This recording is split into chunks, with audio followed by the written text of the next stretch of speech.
Good morning, venture capital. This is Metagame, and today's episode is about the curious tale of two markets. Why office towers and shopping centers are reaching for the sky while residential properties take an unexpected nosedive.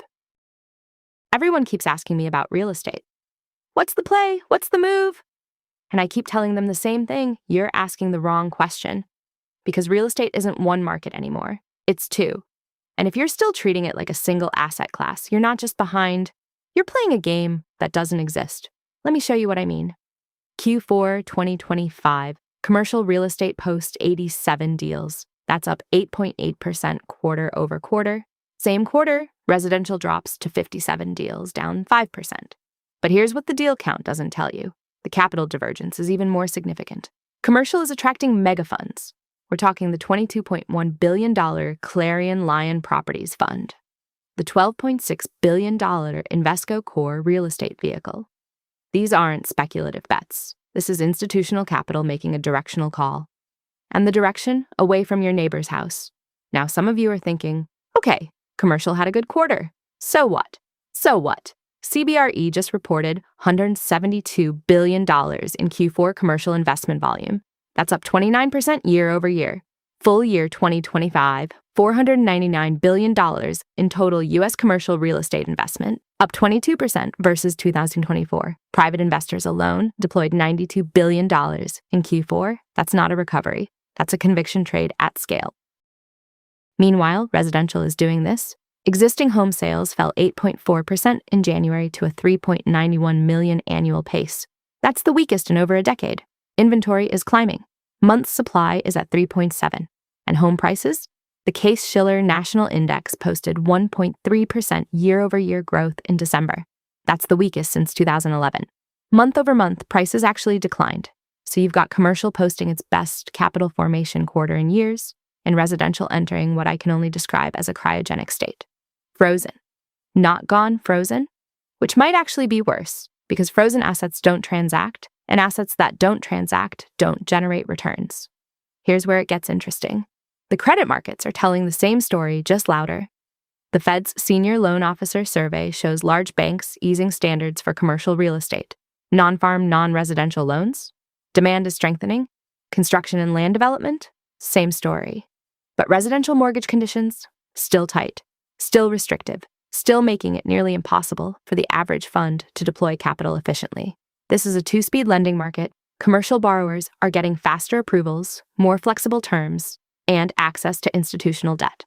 Residential borrowers and the funds that serve them are stuck in the slow lane, waiting for a green light that isn't coming. And that financing bifurcation is the story behind the deal bifurcation. You can't separate the two. Building a new product? Temez Labs takes you from napkin sketch to the App Store. Trusted by Fortune 500s for quality, security, and speed. Book your free strategy session at temez.ai. Now let's talk about what's actually driving the commercial surge, because it's not just rates or spreads or any of the stuff you'd expect. It's infrastructure. Specifically, AI infrastructure. Data centers are eating commercial real estate. Hyperscalers need rack space, power, and cooling. Sovereign AI buyers are competing for capacity. And the funds raising capital right now, they're not buying strip malls. They're buying proximity to power substations. The $22 billion mega funds showing up in Q4 filings, a significant chunk of that is data center exposure.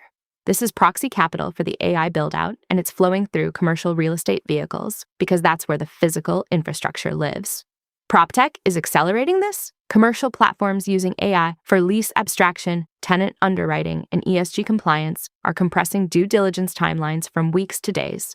That's a structural advantage. You can move faster, deploy more capital, and capture opportunities before slower players even finish their site visits. Residential doesn't have that. Consumer-facing AI adoption is slower, less capital-intensive, and doesn't drive transaction volume the way enterprise AI reshapes commercial leasing. The tech gap is becoming a competitive moat. So where does that leave residential-focused strategies? Single-family rental funds, build-for-rent platforms, fix and flip debt vehicles, iBuyer tech. All of these are fighting macro headwinds with one hand tied behind their back. When home prices grow 1.3% and transaction volume collapses, the math breaks. You lose the appreciation tailwind, and you can't make it up on volume because there is no volume. The public markets are confirming this. Narrate's January data shows the all-equity RAT index returned 2.8%, but residential RATs posted slight negative returns, while industrial, data center, and infrastructure RATs led. That public-to-private signal matters. When public residential RATs can't catch a bid, private residential fundraising suffers 6 months later. We're watching that lag play out in real time. Now, some of you have PropTech exposure and you're getting concerned. Good. You should be. But let me be specific about what to watch. PropTech, serving residential mortgage platforms, iBuyer technology, homebuyer apps, is facing user acquisition headwinds because the users aren't buying homes. PropTech, serving commercial lease, management AI, space utilization analytics, ESG compliance automation, is riding enterprise demand. These are not the same category. Your diligence needs to separate them because backing residential PropTech right now is a Series A trap with a 5-year fuse. Let's talk about what's working.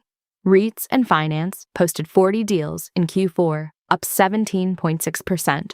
That's the strongest quarterly gain in the entire real estate complex. This category captures REIT formations, mortgage rates, specialty finance vehicles, and structured credit funds. The surge reflects sponsors pivoting to debt strategies as equity fundraising for residential stalls. When debt strategies outperform equity, the smart money isn't riding the cycle. It's refinancing it. Commercial mortgage refinancing is creating opportunities for mezz, preferred equity, and rescue capital. LP-led transactions need new debt facilities, and sponsors are raising dedicated capital to provide exactly that. If you're not tracking commercial credit markets, you're missing high teens IRR opportunities that are hiding in plain sight. Oh, hey, friend. Do you like what you're hearing? Now you can have a ridiculously amazing podcast, too. Check out holler.studio to get yourself one today. The emerging opportunities are clear. Commercial credit funds providing bridge loans and preferred equity are raising at scale. Data center secondaries are offering access to scaled portfolios at discounts to NAV as megafunds hit capacity. Even office repositioning converting distressed Class B and C office to life sciences or tech labs is attracting contrarian capital from sponsors with track records. Residential. The only game left might be credit strategies. Residential mortgage debt, fix and flip lending, single-family rental financing. If equity fundraising is stalling, debt is the pivot. But even there, you're fighting restrictive credit conditions and a transaction desert. So here's the question you need to answer. What's your real estate exposure? Commercial or residential? If you're overweight residential through PropTech, through single-family rental funds, through mortgage fintech, you're swimming against a tide that's getting stronger. Commercial strategies are capturing capital formation momentum. The credit markets are reopening for commercial borrowers. The AI infrastructure build-out is flowing through commercial real estate vehicles. And residential? Residential is waiting for a thaw that might not come this year. Remember at the top when I said you're asking the wrong question about real estate? Here's the right question. Which real estate market are you actually in? Because the answer determines whether you're positioned for the rebound or stuck holding paper in a market that forgot how to transact. Commercial real estate surged 8.8%, while residential collapsed. That's not a rotation, that's a bifurcation. And bifurcations don't heal on their own. They widen until one side wins and the other side becomes a cautionary tale in someone else's quarterly letter. The $22 billion funds didn't file Form D to bet on housing. They filed to bet on infrastructure, on logistics, on data centers, on the physical layer of an AI-driven economy. That's the conviction trade. That's where the capital is moving. The only question left is whether you're moving with it or still pretending real estate is one market that just needs a little more time. It doesn't, and it isn't.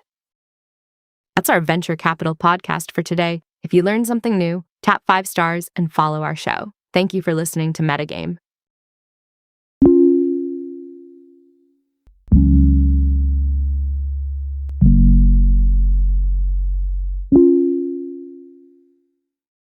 Grep News. Thomas.